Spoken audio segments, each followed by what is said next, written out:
you think a lot of the big factors are here specifically, like that you've encountered? Well, the most important thing is enough airflow in here because you're creating its own environment, and you don't want any sort of dead air or microclimates building in the corners of your room.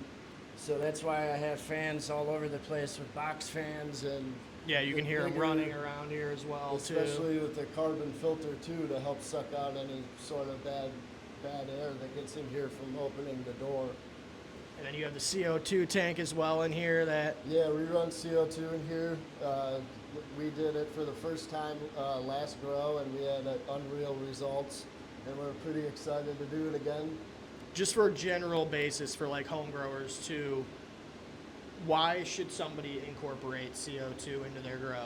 Well, normal CO2 levels outside is like roughly around 600. And if you have enough plant life in here, you'll maintain 600, but you want it to be around at least 1.5 times that, just to give the plant more just beneficial growth habits. You're trying to make outside inside. Yeah. So, and then if you're already controlling the environment, and you can just pump a little more CO2 in. Plants need CO2. They respond Yeah. very, very well every time you pump CO2 in here. And it doesn't get overloaded with CO2 because of the carbon filter we have in here. It gets alerted when it gets too high of a level, and it sucks the air out. So everything always stays around like 1050 ppm. That's usually what I keep this room at. Okay, nice. Yeah, and as you can see, it's a solid environment for plants to grow. You know, he's got charts for all of his different, all the different lights that go into this and everything that goes into a successful grow. He has it dialed into what this room specifically can produce, and it seems like he's only getting better with it. I mean, this is like what, your This is the fourth one. fourth cycle? Yeah. Since about a year ago when you actually had this at first we built didn't out. even pay attention to VPD, and now that's the most important thing we do. Yeah, exactly. Again, tips for home growers that Yeah. are just like super essential Exactly. and wanting and to. it's all free information online too. It's just I feel like a lot of quick people, Google. for sure. I feel like a lot of people go into growing just with the mindset of like thinking weed or cannabis is able to be grown like without a lot of input going into it. And well, yeah, you can, just like any other plant, produce something from it. It's really when you start, at least from my experience, and obviously you have a large amount of experience too, same with Jake. But I think we can all agree that it comes down to these different parameters that really need to be dialed in if you're looking to produce Absolutely. quality, like top of the line Yeah, cannabis. like, we rely on our controllers to do most of the work for us. We buy the AC Infinity humidifiers and the temp gauges and the carbon filter and exhaust fans for a reason, because you can pair them all together. Yeah. And they all work simultaneously, even with the CO2 controller too. So everything is literally just completely controlled in every single aspect. We have two AC units in here too, because we run 3 of these big lights, these 4x8 or 4x4 lights. What made you go with the lights? These lights they're easily controllable on a 2-phase, so Okay. you have total control over white and red spectrum. We like to go, and I can even show that too. We like to, at the end of every cycle too, we like to go into full blast. Nice. And it's pretty efficient. We run it on 220, so our power bill really isn't that outrageous running these 3 drivers. It does get pretty hot in here with these lights though, so that's why we need the 2 AC units. But Gotcha. we're pumping out 3,600 or 36,000 BTUs combined out of there, which is pretty standard for what you want to do with these 3 lights. We found running these lights in a tent before, it was harder to maintain than it is in this room. Because Yeah. we have it insulated with 10 inches of insulation in all walls. And we did that because of soundproofing, and we did that all just because it's insulation. So I did all the work myself, putting it in the ceiling and everything. We had to put a million outlets in here, and as you see, we use pretty much every single one. Yeah, for sure. Yeah, I mean, dude, just the strut work on top to like literally have these lights Yeah, we can move them pretty interchangeable. easily. Yeah, like dude, Yeah, those are you the details that go into it. Where it's like for a starting out home grower, is it necessary? Probably not. No. But if you're really trying to invest into this to like produce solid herb for you consistently, then these are some of the things that you should just be focusing on, or at least planning to do Absolutely. in the future. I mean, having the unistrut up there makes it easy to put things up by yourself. I mean, it's never For sure. You don't have to do it by yourself, obviously, but it makes it easy and you can do it that way. Yeah, I mean we've partnered a couple times too on if people just don't have the time or Yeah. they don't have the ability to create the blueprint for the grow themselves. Like I know you and me have worked on certain scenarios where we've actually consulted people for home growing, building out their own home grow units like this, or even on a commercial level too. We've come up with blueprints for that as well. So definitely, if you guys are interested in having your own home grow built out to similar specs like this, or you have your own way you want it to be built out, this is the guy you want to go to because It's not limited to cannabis either. We've grown peppers in here and tomatoes. a sustainable Yeah, indoor this is its own cultivation center. environment. Yeah. And you have total control over it using these controllers. Like right now, it's 80 degrees and 82% humidity, and over the next 2 weeks, we'll be able to slowly dial that down and to get it into proper vegetation phase. Feels like your typical day in Florida in here. yeah, it's beautiful. I'm in a Nice. t-shirt. It's 9 degrees outside. Talk to people too about a little, like just why you chose to go the soil route, why we believe in the soil route in producing the most beneficial herb that we can possibly grow. Not hating on hydro, aquaponics, anything like that, but at the end of the day, I think we're all trying to get back to being one with nature, and we've seen what nature can produce, obviously, out and about. And personally, this is just, for me, doing it on a commercial level, for doing it home grow, for seeing Dave do it, numerous others do it very successfully. Soil is just the way to go. So we build our own. That's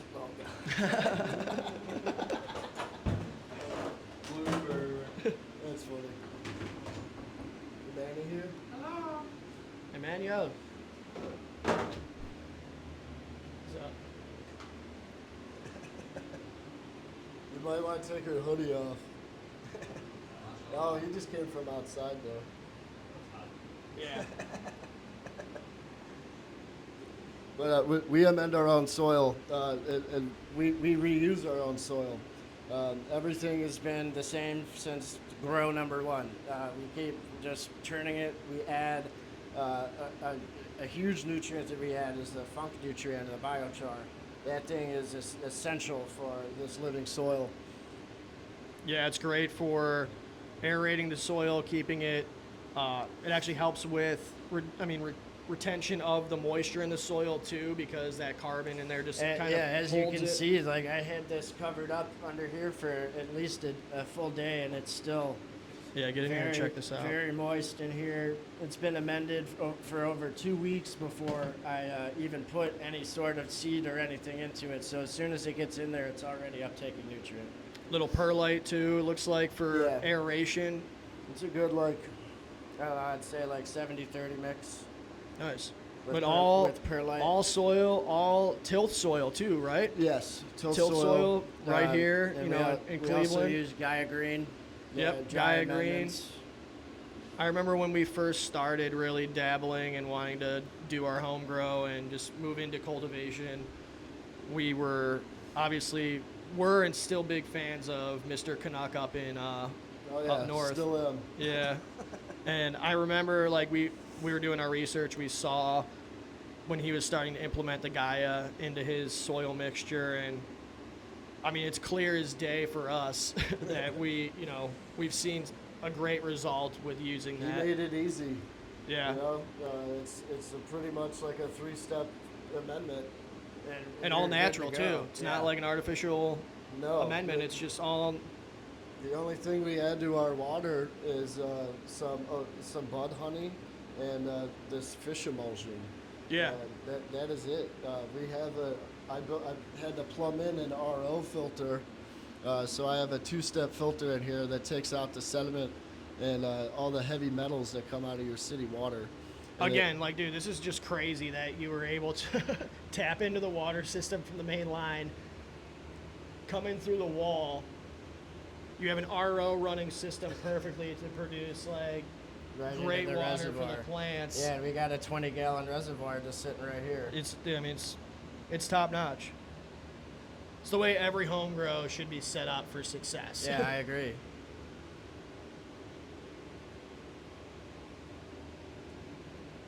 Yeah, so yeah, it looks like these guys are doing good too. I know we talked. You just started these not too long ago. We already got some popping out of the soil here. So, what genetics are we rolling with this time?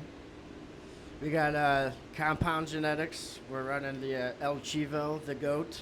Nice, We're also running RS11. nice, very nice. And that's from Ethos. Yes, sir. And we got a little special one over here, the ChemStar. We're running a healthy 7 of them to try to find some good ones. Yeah, and those ones look like they're definitely already starting the race strong for sure.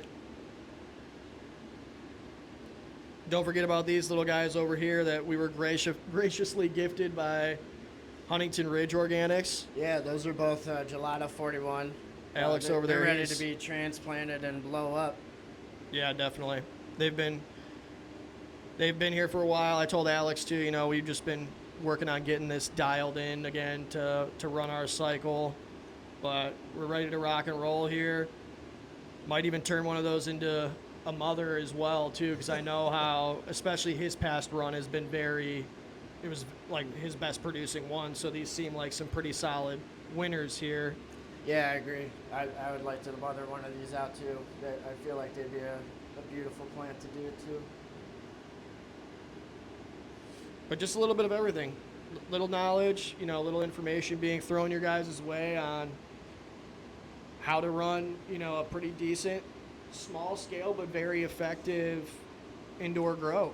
Yeah, you'll have to come back after I get these in 5-gallon buckets and put onto their carts and nets. Yeah, this is just the starting phase here for sure, but we'll definitely make sure to keep everything rolling with the progression of the plants and getting them at the different stages for the people to see, from start to finish. This is how they start. This is how he implements his through veg techniques into flower techniques and really just show people how to do this from start to finish. There seems to be a lot of misinformation or just lack of information for home growers specifically, and I think this has just been a great way. This will continue to be a good way to shed some light on, especially for people here in Ohio, how we battle certain things that you're probably going to run into. Oh yeah. The summer's way different from right now. Exactly. Spring and summer we know are much more wet and humid here, so it's battling those is a constant. Yeah, And we're using a lot more dehumidification methods. definitely, A lot more fans. yeah, as opposed to just during the winter keeping the heat up and stuff like Yeah, that. because we have to run 2 space heaters right now just to keep it at 80 degrees. Yeah, it's awesome, but this is what goes into producing your own garden. Just like you would take the time to constantly outdoors, keep your soil nice and ready to go for the next growing season. This is how we indoors keep things going, through our constant seasons here.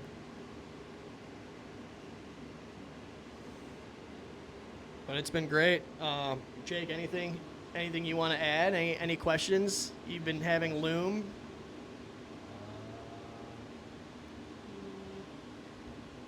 Maybe you might want to talk about maybe like some, like what's the largest issue you've run into just trying to build out a basement room like this? The biggest issue is honestly keeping the temperature correct. Like in the winter, like I said, you got to run 2 heaters, but in the summertime, you got to run almost 3 AC units down here or buy yourself a mini split, which are a lot of money. So it's easier to run 3 instead of 1 big one.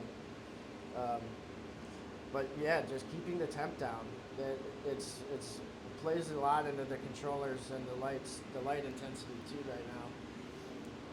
The lower the intensity of the light, the lower the output, lower the temperature. Very true.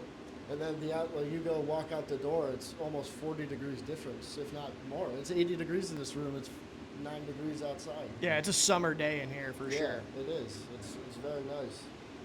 Just come and hang out. If now to someone who like would be growing in a tent and might disagree with building an entire room in their basement, why do you think they should reconsider potentially? That's a good question. I went from tents to building a big tent, then to this, and I feel like one, it's a huge hobby of mine and a passion, so that's ultimately why I have this room at this point. But it was honestly, it's really not that hard to do, especially if you care as much as I do about this. I learned all my skill sets growing up over the last 12 years, 32 years old. And I just used all my knowledge to do this, so it was pretty easy for me to do it. I was able to get this up and running in about a month. Not to mention the control too. Yeah, that's complete control. Everything was thought out before I even started to build it. And as long as you have 10 feet by 11 feet, I could put one in your basement too. For sure. Yeah. And also just protection from outside. Yeah. Potential issues coming in, you know what I mean? Yeah, everything was having blocked. A specific room built out like this is, having a room like this is definitely a good way to keep certain pests out, keep certain impurities out. A lot of IPM. We do IPM 3 times, if not 4 times a week. Yeah. We're always controlling it. I'm spraying outside of the room as well as inside What's of the what's room. IPM for people It's, at home? Insect and pest management. And a lot of people use predator mites, which we have used in the past. I've actually used grasshoppers. And We've praying, used praying mantis. praying mantises. We released like 30 praying mantises Ladybugs, in the grow once. yeah. That was fun. Scared my roommates, but They used to scare me in the big grows.